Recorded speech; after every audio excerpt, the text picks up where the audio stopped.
السلام علیکم ورحمۃ اللہ وبرکاتہ۔ آج کا ہمارا سبق سورۃ النساء آیت نمبر 127 پر مشتمل ہے۔ اعوذ باللہ من الشیطان الرجیم، بسم اللہ الرحمن الرحیم۔ وَيَسْتَفْتُونَكَ فِي النِّسَاءِ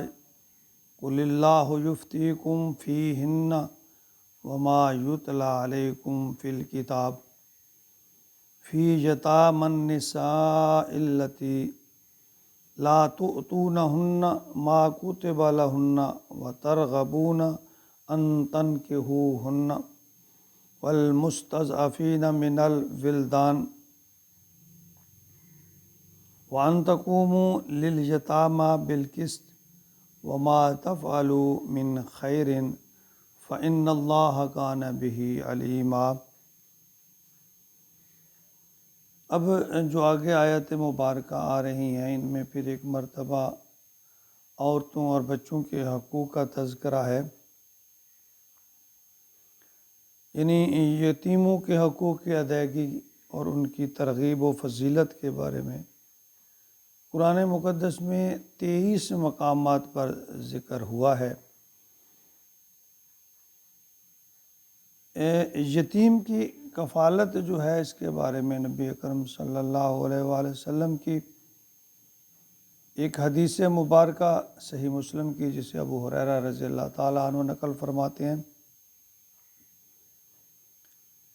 کہ اپنے یا عزیز رشتہ دار کی یتیم کی کفالت کرنے والا میں اور جنت میں اور وہ، یعنی جنت میں 2 انگلیوں کے برابر، آپ نے انگلیوں کا اشارہ کرتے ہوئے فرمایا اس طرح، یعنی 2 انگلیوں کا کہ اکٹھے ہوں گے۔ اور خاص طور پہ یہاں پہلے جو تذکرہ آ رہا ہے یہ عورتوں کے بارے میں ہے، عورتوں کے نکاح کے بارے میں ہے، اور خاص طور پہ یتیم بچوں کے نکاح کے بارے میں ہے۔ وَيَسْتَفْتُونَكَ فِي النِّسَاءِ، یعنی اللہ رب العزت فرما رہے ہیں کہ نبی یستفتونک، آپ فتویٰ چاہتے ہو، بات چاہتے ہو، کلیئر بات کرنا چاہتے ہو، اس میں استدراک چاہتے ہو فی النساء، عورتوں کے معاملہ میں۔ قل اللہ یفتیکم، کہہ دیجئے کہ اللہ کہتے ہیں، اللہ یہ فتویٰ دیتے ہیں، فیہن، ان کے بارے میں، یعنی ان کے بارے میں اللہ تعالیٰ اپنی بات، پکی بات بیان کرتے ہیں، فتویٰ دیتے ہیں۔ وما یتلی علیکم فی الکتاب، اور جو تمہیں سنایا جا رہا ہے کتاب میں، فی یتامی النساء، یتیم بچیوں کے بارے میں، یتیم لڑکیوں کے بارے میں۔ یہ اسی صورت کی، یعنی صورت نساء کی آیت نمبر 3 کی طرف اشارہ ہے، جس میں فرمایا گیا تھا وَإِنْ خِفْتُمْ أَلَّا تُقْسِطُوا فِي الْيَتَامَى، تو اس سے اصل جو مراد ہے یتامی النساء، یعنی یتیم عورتیں، کہ اگر تمہیں اندیشہ ہو کہ تم یتیم لڑکیوں سے شادی کرو گے تو اس کے ساتھ انصاف نہیں کر پاؤ گے، تو فرمایا تو ان سے شادی پھر مت کرو، بلکہ تم دوسری عورتوں سے شادی کر لو، ایک سے زیادہ نکاح کر لو، پسند کی عورتوں سے کر لو، 2 3 4 کر لو۔ فَانكِحُوا مَا طَابَ لَكُم مِّنَ النِّسَاءِ مَثْنَىٰ وَثُلَاثَ وَرُبَاعَ، لیکن پھر بے سہارا یتیم بچیوں سے نکاح نہ کرو۔ تو آگے فرمایا کیوں؟ اللتی لا تؤتونہن، جن کو تم دیتے نہیں ہو، ما کتب لہن، جو اللہ نے لکھ دیا ہے یا جو لکھا گیا ہے، وترغبون ان تنکحوہن، اور تم ان سے نکاح کرنے کی رغبت چاہتے ہو، یعنی نکاح کا ارادہ تو رکھتے ہو، لیکن جو اللہ نے حقوق مقرر کیے ہیں، خاص طور پہ حق مہر یا دوسرے حقوق، وہ نہیں دیتے۔ والمستضعفین من الولدان، اسی طرح وہ بچے جو کمزور ہیں،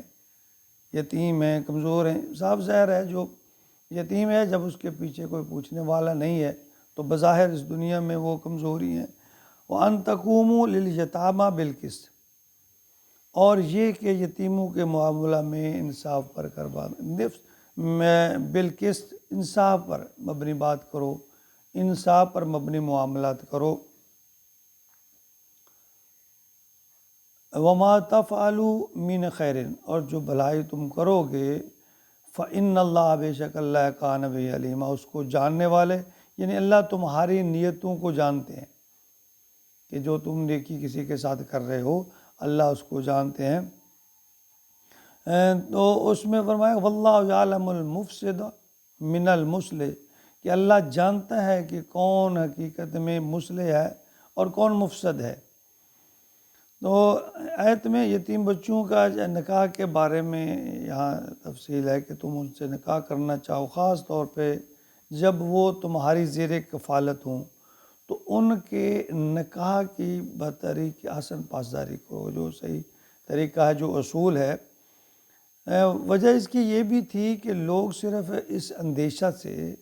ان یتیم بچوں کے ساتھ نکاح کر لیتے کہ ان کی جائیدادیں باہر نہ جائیں، مگر حقوق کا خیال نہیں رکھتے تھے۔ تو اس پر اللہ کی طرف سے تفویض کردہ جو حقوق کی ادائیگی ہے نا،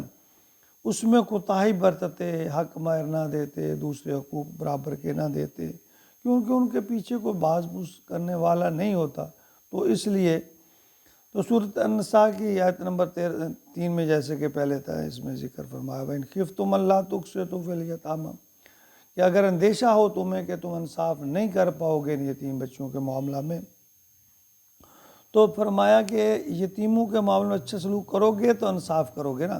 صلہ رحمی کا مظاہرہ کرو۔ اللہ نے فرمایا ان کے ساتھ تمہاری نیکی، تمہاری بھلائی جو اللہ فرماتے ہیں ضائع نہیں ہوگی، جو تم یتیم کے ساتھ نیک سلوک کر رہے ہو وہ تمہارا جو ضائع نہیں ہوگا۔ تو اس لیے اللہ نے فرمایا کہ تم ان کے ساتھ نکاح نہ کرو، کہ تمہیں اندیشہ ہے کہ تم ان کے حقوق کی ادائیگی میں تمہارے سے کوتاہی ہوگی تو پھر تم نکاح نہ کرو، پھر تم آزاد عورتوں سے نکاح کر لو، 2 کر لو، 3 کر لو، 4 کر لو۔ تو ویسے ایک حدیث مبارکہ ہے کہ سنن نسائی کی یہ حدیث ہے، 2581 نمبر پر موجود ہے، کہ رسول اللہ صلی اللہ علیہ وسلم خود فرمایا کرتے تھے کہ اے اللہ، میں 2 کمزور، یعنی 2 کمزوروں کے بارے میں تجھ سے ڈرتا ہوں، ایک یتیم اور دوسری عورت۔ تو دوسری طرف یتیم کے سر پر ہاتھ پھیرنا بھی اللہ کے نبی نے فرمایا کہ بہت ثواب، کہ جتنے ہاتھ کے نیچے بال آئیں گے اتنا ہی اس قدر اللہ تعالیٰ ثواب دیں گے۔ یتیم کی کفالت کرنا بہت بڑی نیکی ہے، لیکن اگر تم اس کے پھر آگے اگر تم ان کے حقوق پورے نہ کر سکو تو پھر ان سے نکاح مت کرو، اور اس لالچ سے بھی مت کرو کہ تم ان کی جو جائیداد ہے کہ ہڑپ کرنا چاہتے ہو کہ باہر چلی جائے گی، تو اس طرح تمہاری جو نیکی ہے وہ سب برباد ہو جائے گی۔ اللہ فرماتے ہیں میں جانتا ہوں کون مفسد ہے، کون مصلح ہے، کون بھلائی کرنے والا ہے اور کون شرارتی ہے، کون اپنے مطلب پرست ہے۔ تو اللہ تو ہر چیز کو جاننے والے ہیں۔ تو ہمیں چاہیے کہ یتیم کے معاملہ میں اللہ سے ڈرتے رہیں، خاص طور بچوں کے بارے میں بھی اور بچوں کے بھی بارے میں خاص طور پہ، کہ اللہ رب العزت اس کا جو یتیم کی آہ ہے نا وہ بہت بری ہے۔ اللہ رب العزت ہمیں یتیم کی مدد کرنے کی، اس کی کفالت کرنے کی، اس کے لیے بہتری جو بھی ہم کر سکیں وہ کرنے کی توفیق عطا فرمائے، اور ہمیشہ ڈرتے رہیے کہ کہیں ان کے حقوق کی پامالی نہ ہو۔ اللہ رب العزت عمل کی توفیق عطا فرمائے، آمین۔